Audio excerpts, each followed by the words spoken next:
Hey, my name is Matt Teifke, aka Aquafresh, and this is my partner Alex Kaufman, aka AC, aka Coffee Black. And we started a new podcast, the Real Estate Podcast. Today's episode is a little bit about our background and why you guys should listen to us. We're excited to jump in, give you some value, and let's go get it.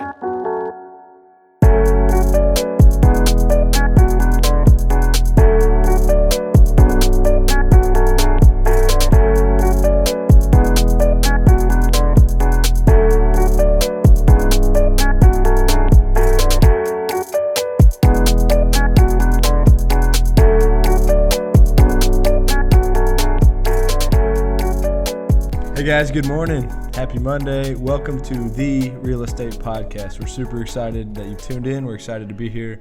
I got my co-host, Alex Kaufman. Thanks for joining, my man. Good morning. Hope you had a good weekend. And we're excited about this new podcast. It's the Real Estate Podcast. We're lucky to get that name. And I think it fits perfectly with what we're so passionate about. So this is our first episode, man, and we've done a podcast before, and I really want to have it where it's lighthearted and easygoing, and it feels like a conversation, and we're just adding as much as value as we possibly can. So we've got a lot to talk about, a lot that we care about, and as you know, and for the listeners, Alex and I are working all weekend, Saturday, Sunday. We were talking yesterday how we're ready for the week to get started, so we can get some more meetings set up. But it's good to be here. Alex, tell us about your weekend, man. What you got going on? Let's see.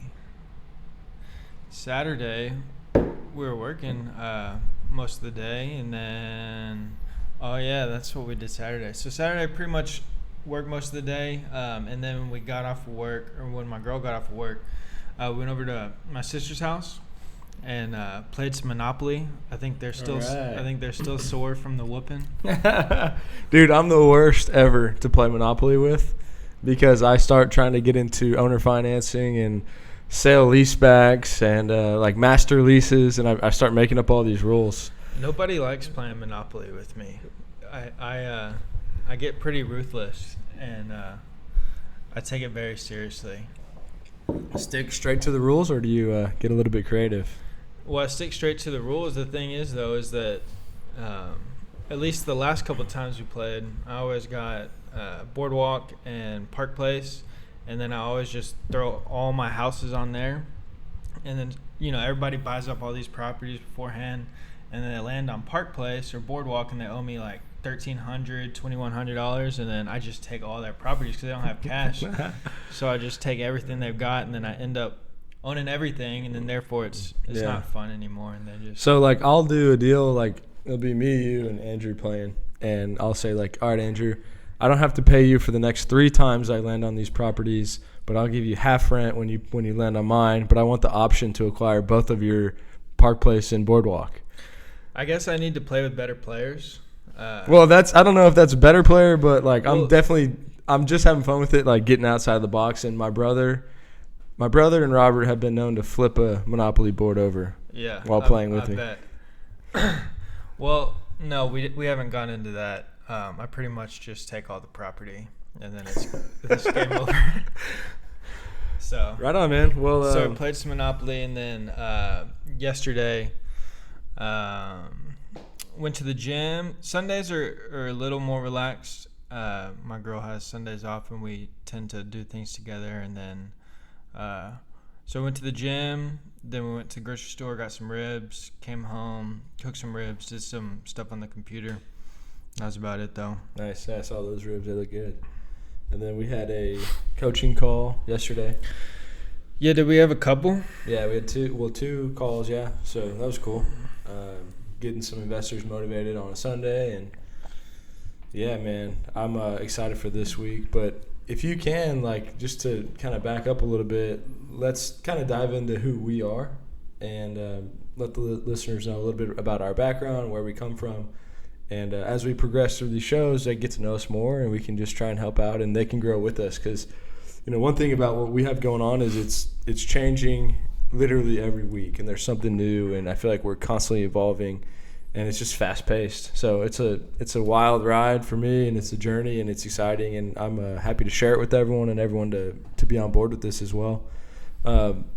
So I've known you since, man, I think you were probably like 9 or 10 is when you were playing baseball with my brother.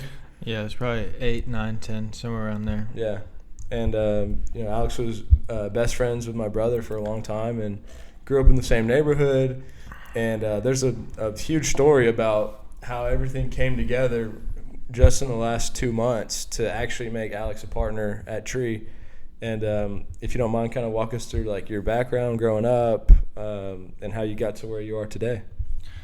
Yeah, I mean, dive into everything again. It's a long journey, man, right? Yeah, absolutely. I mean, it's good for people to get to know you. Sure. So,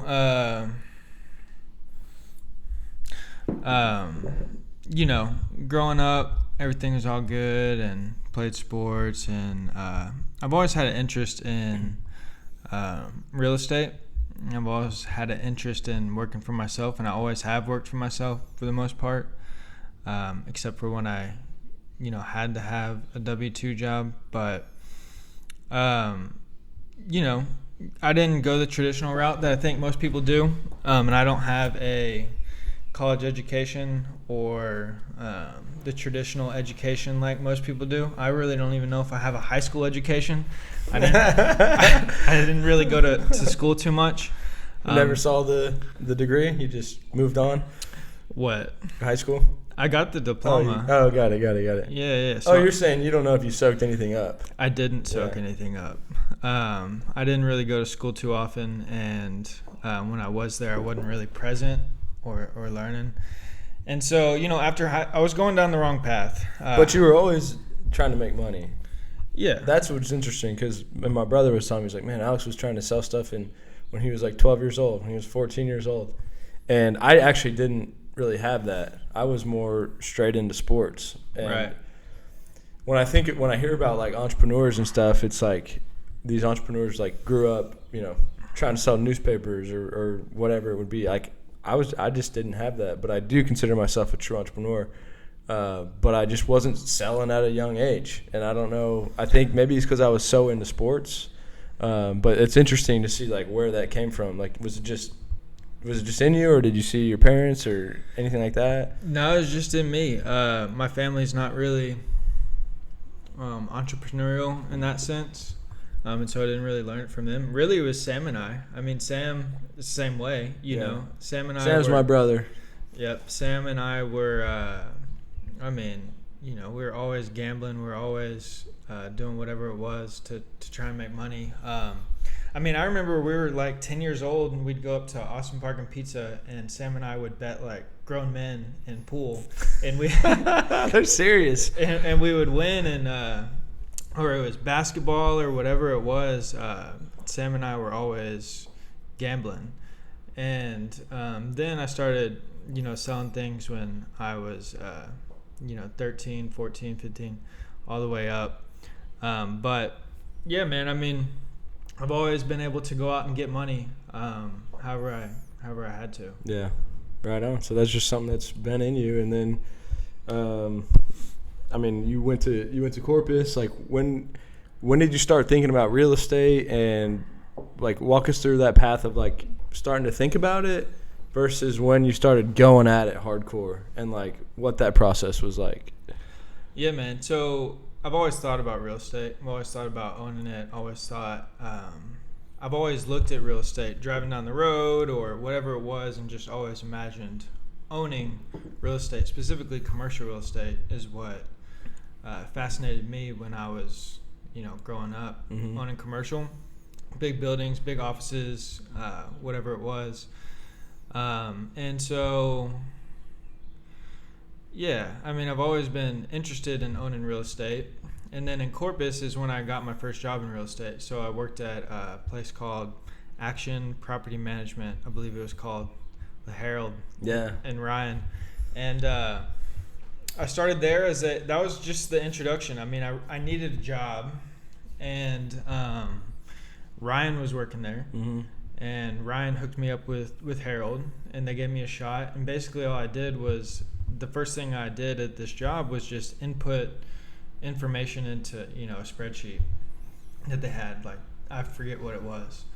But, then they moved me up into the maintenance position, and then I was showing units, and I was driving around, just doing everything property management, except, really kind of diving into contracts and stuff. Didn't really know what I was doing, just figuring it out along the way. It's not hard. And that's something that really has been kind of supplemented the traditional education, is just being able to be thrown in a situation and just kind of figure it out with a little bit of guidance. Sure. And so that was my first job in property management. Then I moved back to Austin and got another job for a local property management in West Campus, doing the same thing, maintenance. But I was really, wasn't really in a good spot, so I wasn't a good employee at all. And I ended up getting fired from that job. And then, is that the only time you ever got fired? No. How many times? Twice. So I got fired once. The second time I got fired, I was a really good employee, and I was doing really well. And so after I got fired from that second, and so this is why I got fired the second time, I believe. I was told something different, but I think this is why. It's because I was working for this guy selling computer parts. And I was like, man, I could do this on my own. And so I asked him, I will never, ever do this again. But I asked him, hey, would you mind teaching me how you buy these, where you're buying them from? I'd like to be able to do it on my own. Just straight up asked him. Yeah, I felt like we had a close enough relationship. We were out to lunch every day, and we worked together every day. And, I was like, I want you to mentor me. Mm-hmm. And I got fired like a month later. Just that was sticking in his head, probably? I don't know the reason why, but I think that's the reason why. And it could have been so simple, as far as, you probably know this now, like, looking back, you could have portrayed it like, how can I, like, add value and learn the business more and become a bigger part of this, and learned it that way if you did want to start your own. And he probably would have, loved that. If you're just like, let me help with something else. And maybe not. Maybe he was keeping it close to the vest. I think that's what it was. And that was, when I said the date, I forget exactly what it was, but I believe it was like March, 12th or 18th of 2018. I got fired from that job, and I was like, and he actually told me, he said, I don't know, I forget exactly what words were said, but he said something along the lines of like, I'm setting you free. He's like, he's like, he saw that you wanted to go do your own thing. He was like, I'm setting you free, go out and make it on your own. And he fired me.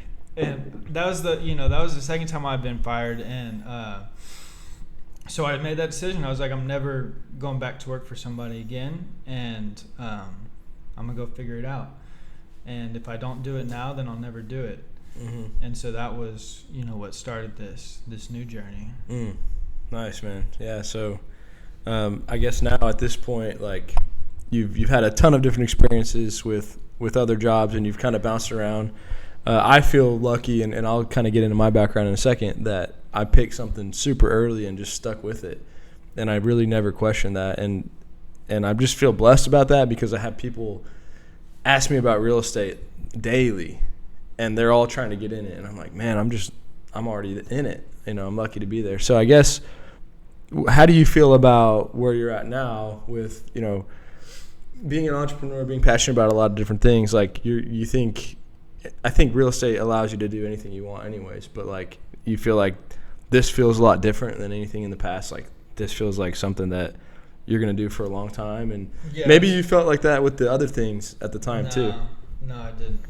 And the other things that I've been involved in have really just, I was good enough at them, and I knew a lot of people in the industry, and I loved helping people and doing what I was doing. However, it was not something I wanted to do long term.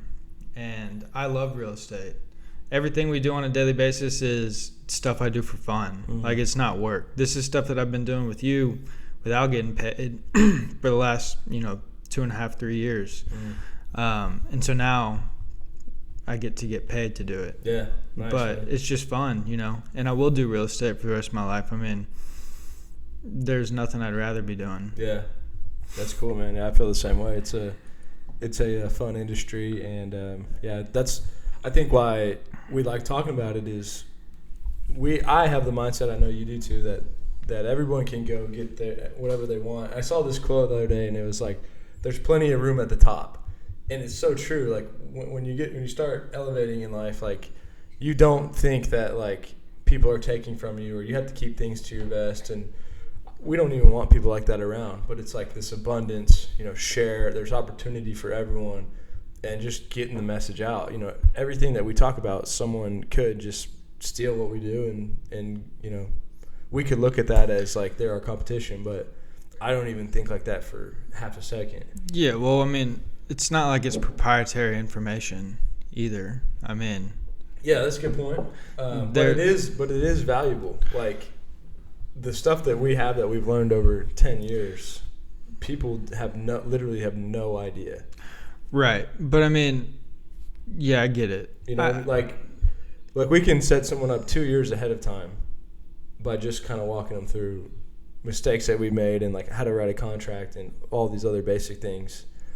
It's just, that's just our mindset.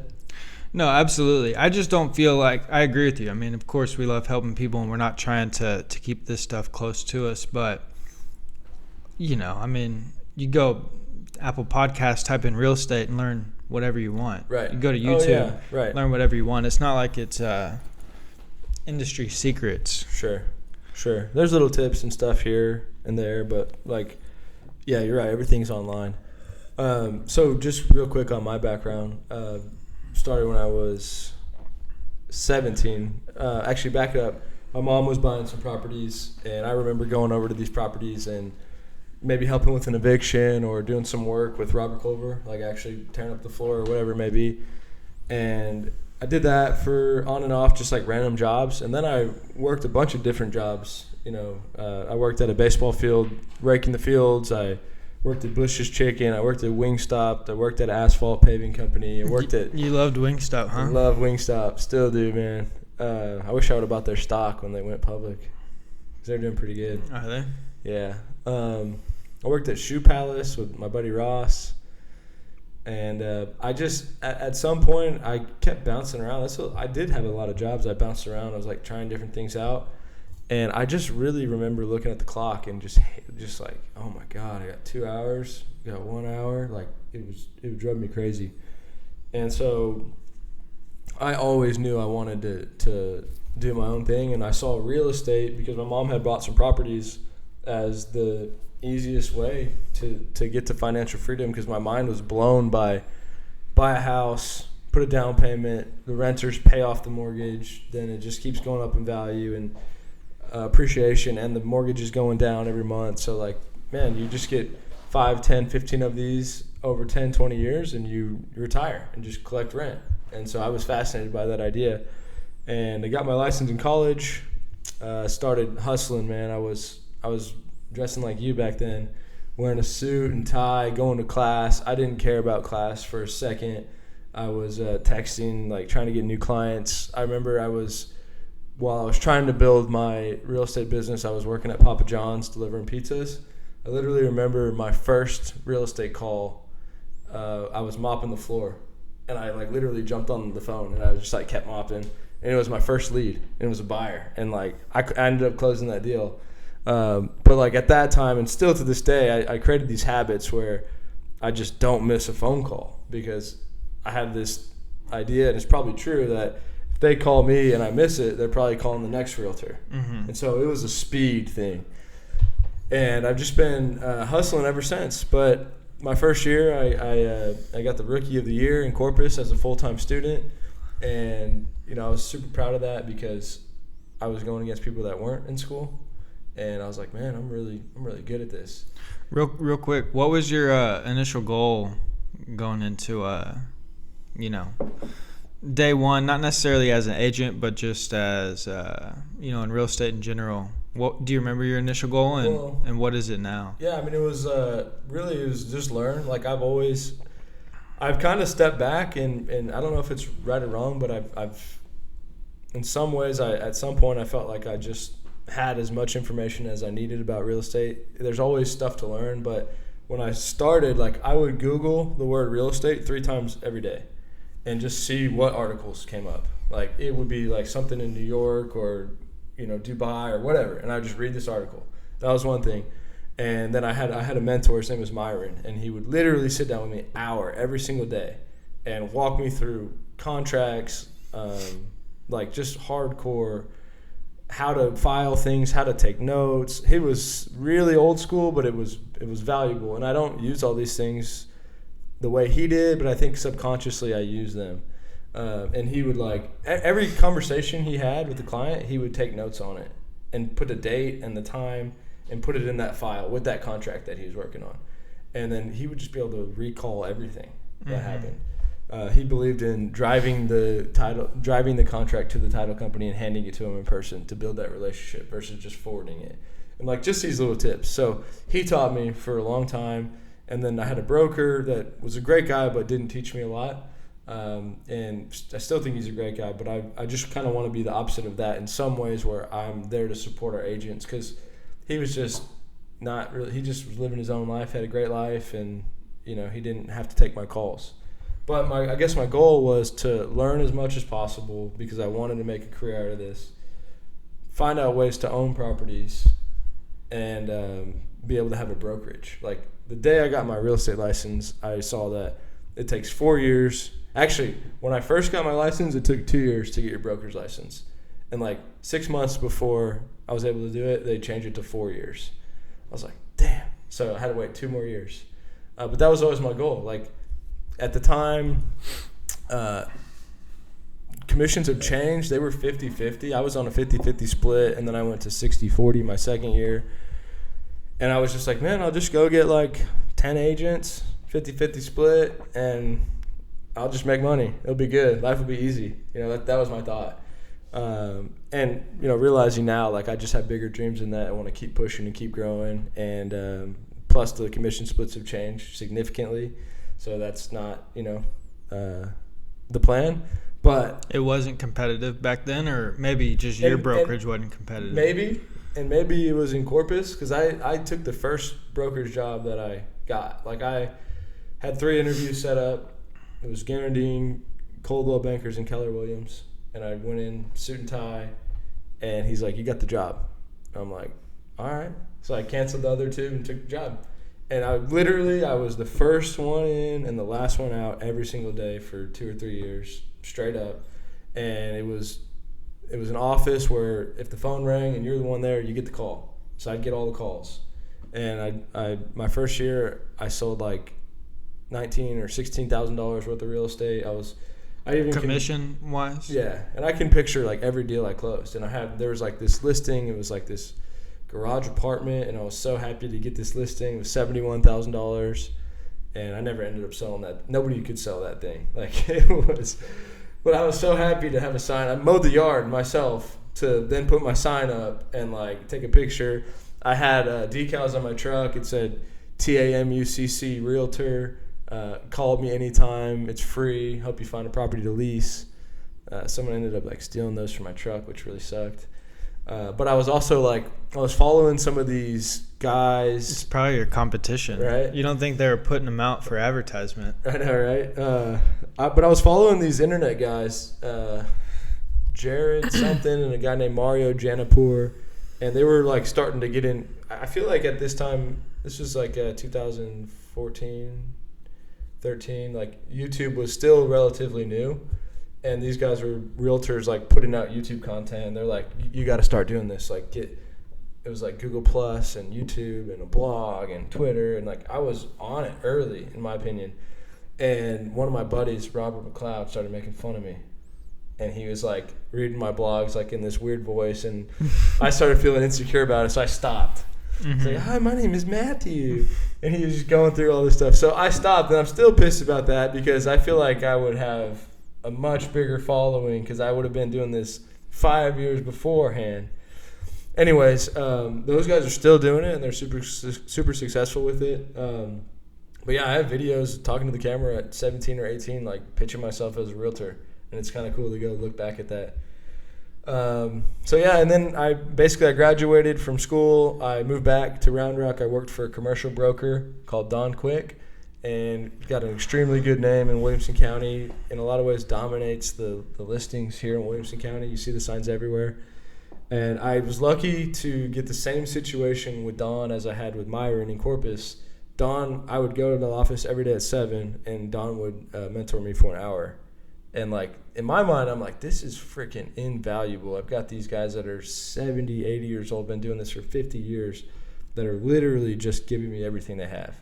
And so Don just taught me for 6 months, and I shadowed people, and then I went to Texas A&M, got my master's in real estate, and I kind of struggled with, should I go or should I stay here? And Don was like, you got to go. So I went there. It was great. I worked at an apartment leasing company. I was taking the calls. I was like the secretary, I guess, and there was these 3 guys that were the brokers, and they were getting all the leads. And I was like, man, I want to get these leads. But I had to, like, schedule the leads for them and put them in there. And it would have been a good job, but you had to be there for, like, 6 months or a year to then become the leasing agent. So I couldn't do it. It was commercial or just? It was just apartments. Mm-hmm. So I was like, I can't do this. I can't. Like, I'm getting a master's degree, and I've sold real estate, and these 3 guys are. And you're like, a secretary. I'm their secretary. I'm like, no, I can't do this. You know. Yeah. And so then I went and got my appraisals license. It was pretty cool. This guy, his name was Brian.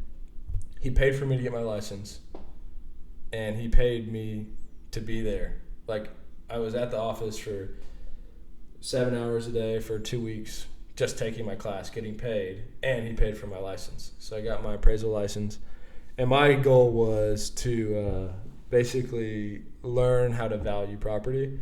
And I just thought, if you can value property like an appraiser, then you're going to be great at owning property and being a broker. And he had me appraise 6 fireworks stands across the state of Texas, and literally fireworks stands. It was in Edinburgh, Brownswood, Corpus, wherever. It's the hardest thing I ever did in my life. Like, you can't get comps for these properties. Or just valuing the lot, though, huh? Because, I mean, they're... Essentially, yes, but still, like, these are small towns. There wasn't a big database of properties that have sold. There wasn't a lot of brokers in these towns. There wasn't a lot of appraisers. I had to drive to the properties. I had to measure them. I had to take pictures. I had to create a report. And I looked on the county. I called appraisers. I called brokers. And it was a nightmare. And I'm pretty sure that he was doing this to test me, to give me the hardest thing to ever do. So after that, I got out of appraising. But I realized... This is a bad first experience. Yeah, I realized the value. Like, I really just wanted to learn it. I didn't want to be an appraiser. Yeah. So I was able to learn how you do it, and in a great way. Like, there's no comps, so now what do you do? So you're calling other appraisers, and you're saying, do you have any comps for me? I'll help you with comps in the future. You're calling other brokers, same deal. You're calling the appraisal. You're looking at all the active listings, and you're just coming up with some kind of opinion of value. And I mean, just imagine, like, you're doing that here in Round Rock, right? The fireworks stands over by HEB. It's like, half an acre, and it's like, this isn't a retail, this isn't an office, like, how do you value this thing? So anyways, it was a great experience, and then got into property management with the company down there, and was just doing straight leasing, and I made a lot of money just showing 3 or 4 houses a day, getting them leased. I moved back to Austin, and this was after I graduated, so I was done with College Station, and I started working at a company called Edge, doing retail tenant rep. Mm-hmm. And that was a different world, man. It was dressed super nice. It was parties in Houston, Dallas, Vegas, all 3 of those every year for 3 years, these big conventions. I worked with Gold's Gym, Dick's Sporting Goods, like all these guys, and great company, great people, but it wasn't my style. It didn't allow me to be entrepreneurial. So, that was 3 years of my life, and I had great relationships and still do. Have really good friends that work there. And I left to do my own thing. And it was like right at the time when we were having our first baby. And I was like, man, I just got to jump. I wasn't making a ton of money. But y'all were doing your own thing while you were doing that. Lexi was growing our management company. And I was helping her grow that as well, as much as I could. And then I just made the leap, and it was like the greatest thing ever. It was like when your guy said to let you go and fly. It's how I felt, because I felt tied down, and I stuck at that company way longer than I wanted to, just because I respected the people so much. Branched off to Tree, and then we merged our management company. We had about 250 doors, and we merged them with a company called Stone Oak. And then I had Tree Real Estate to figure out, brought you on as a partner, and now it's just off to the races, man. It's super exciting. I feel like things have been just constantly in a mode where I'm learning, preparing, practicing to, like, I guess, go to the race or whatever. And now the Stone Oak, the management's taken care of, and now we can just grow the brokerage. I'm excited to keep it rolling, and the goal of this podcast is just to share more about our lives and who we are. And, I think we're both just open books, and we'd like to have people ask questions and, just let us know how we can add more value consistently for you guys. And we love it. We're super passionate about it. We can talk all day about real estate. Yeah, we do talk all day about real estate. So just not on a podcast form. So thank you guys for tuning in, and we'll keep this rolling. We'll keep this rolling once a week, and we're excited. We're really excited to just have you guys here and to keep growing here in Austin, Texas, and maybe some other markets as well. Thanks, guys.